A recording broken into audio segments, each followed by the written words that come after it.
Dear students, welcome to our class on JRF SRF Net 2022. Specialized subject Part C, Agricultural Meteorology, second lecture. Now, see, the first question of today's class is bimetallic strip is used in thermograph. Bimetallic strip is used in thermograph. Why? The answer is due to varying degree of coefficient of expansion. Due to varying degree of coefficient of expansion. Now, what exactly does it mean? See, there are two dissimilar metals, usually iron and bronze. Okay, inward bronze. Okay, otherwise. Now, one side of the one end of these two metals are fixed and the other end is attached to a pen arm. So now a coil is formed and made, okay, and then bimetallic strip is there. Now, why I am telling all these things is bits may come like this.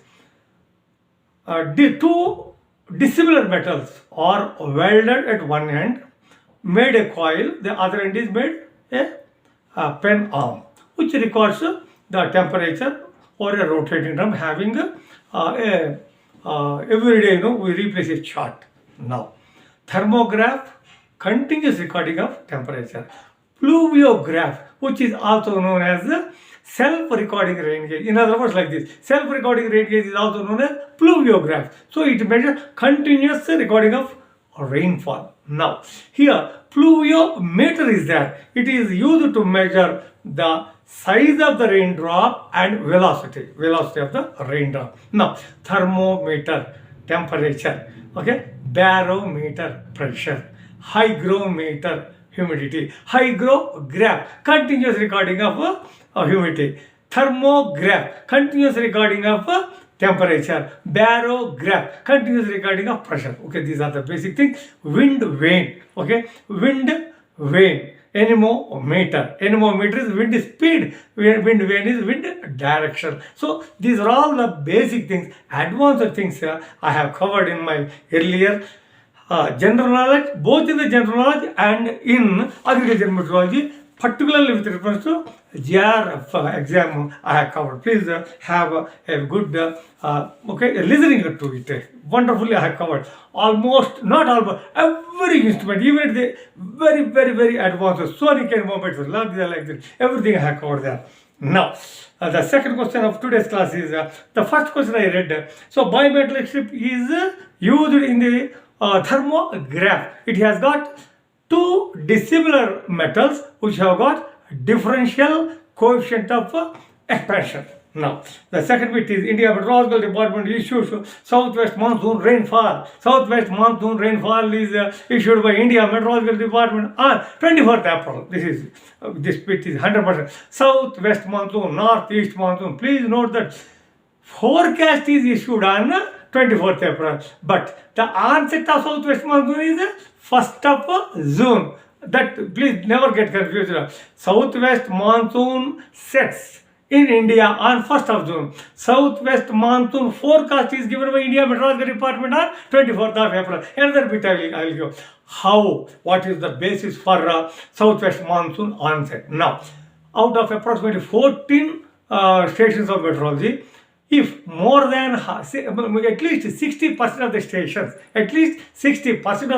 record 2.5 mm rainfall per day for 2 consecutive days, on the next day the onset of rainfall, onset of Southwest Monsoon is declared. These bits will come, that's why. Okay, now, so the production of organic carbon per meter square per year is highest in which ecosystems?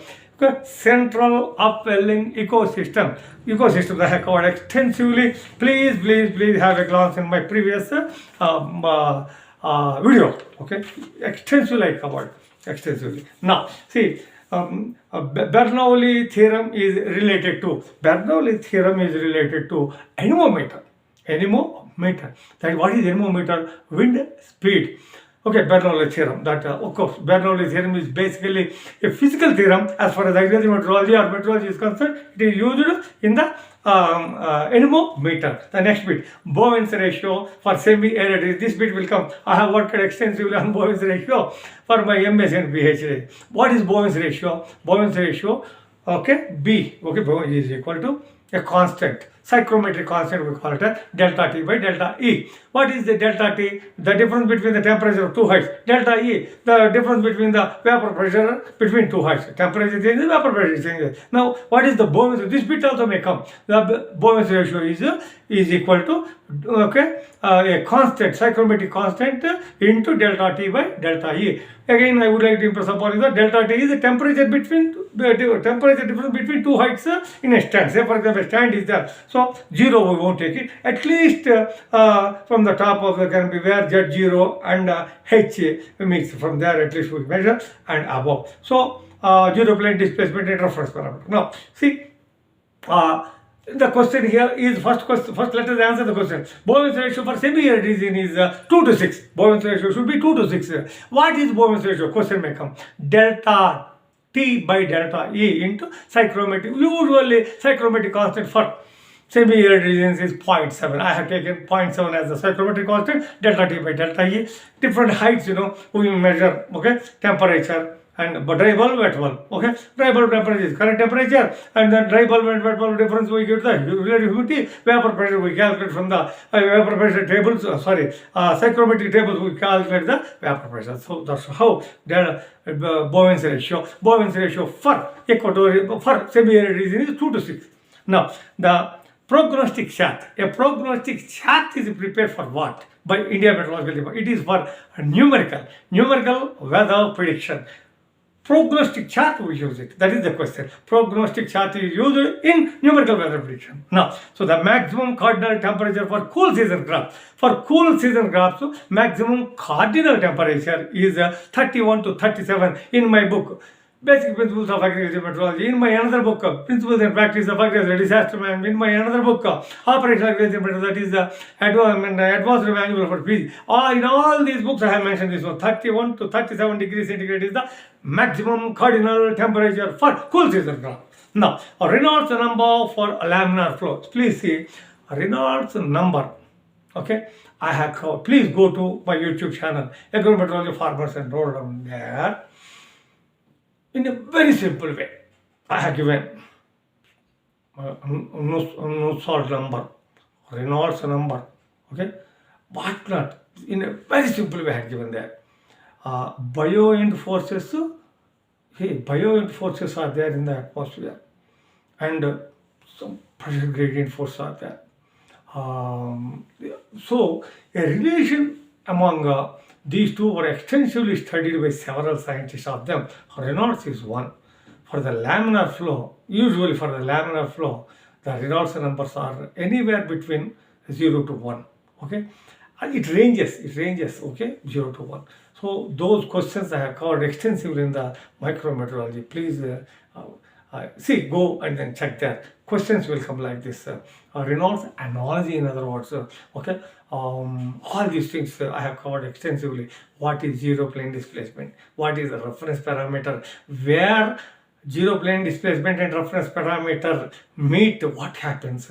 Again, what is the triple point of water before that? So I have covered there. Please note that the question is Reynolds number for laminar flow is a question. Usually the answer is 0 to 1. Now, the heat load is not required for wheat crop in which phase? There are three basic phases: vegetative phase, reproductive phase, maturity phase. Heat is required both during the vegetative phase and maturity phase, but not during the reproductive phase. If heat is more, there is a abortion of pollen, and sometimes fertilization won't occur in the wheat crop. That's why. So heat load is should be avoided for wheat crop during the reproductive phase. Now, so the maximum possible radiation use efficiency for any plants or crops. Maximum possible radiation use efficiency, RUE. In my experiments for my PhD on soybean, I found 3.9 to 4.1 for different varieties among Kharif, Rabi and summer seasons. Once again, I repeat, radiation use efficiency for several varieties I have taken, and Kharif, Rabi and summer, it varied. Radiation use efficiency for 3.9 9 to 4.1 is the radiation efficiency in my M.Sc, in my Ph.D. experiment. Now, in general, maximum possible radiation use efficiency for any crop or plant is 7%. The remaining 93% of the solar energy is not used for photosynthesis or positive utilization of radiation. So that means we, the agrometeorologists, have maximum responsibility on shoulders how to increase the radiation use efficiency of the crop. For certain crops, it is just even 2.5. Please note. So maximum possible is 7. This is the question and answer. Now, the physiological drought is a result of what? Permafrost. When permafrost occurs, physiological drought. What is physiological drought? Water is available in the soil, but it is in the solid form. Why it is in the solid form? When it is a frost, low temperatures are there, water gets solidified and water won't enter into the trunk or stem of the plants, trunk of the trees or stems of the plants, branches and leaves and flowers. So, physiological drought, evapotranspiration going on from the plant parts and soil, but water is not replenished. When the water is not entering, that's what we call it the physiological drought. Physiological drought is due to permafrost. Next bit is the ideal wind speed for chemical spray. The ideal wind speed for chemical spray for any crop is say around 8 kilometers per hour. So beyond that, spray won't be uniformly distributed. Now, high temperature in green or glass house is due to the inability of glass to transmit. So what exactly is the question is? If you enter into a greenhouse or a glass house, say around 11:30 in a tropical country like India, you will find a lot of temperature. Why it is? Because the solar radiation enters through the top of glass. Once it enters, it touches the earthly bodies. So the short wave radiation becomes long wave radiation. Long wave radiation cannot pass through the top or sides of the greenhouse. So the question is, why there is a high temperature in a green or glass house?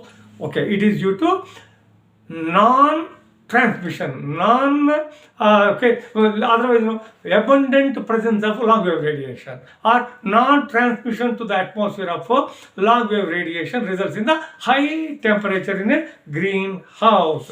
Now, next bit is thermal death point for most of the crop. Thermal death point for most of the crops is 50 to 60 degrees centigrade. At 50 to 60 degrees, most of the croplands die.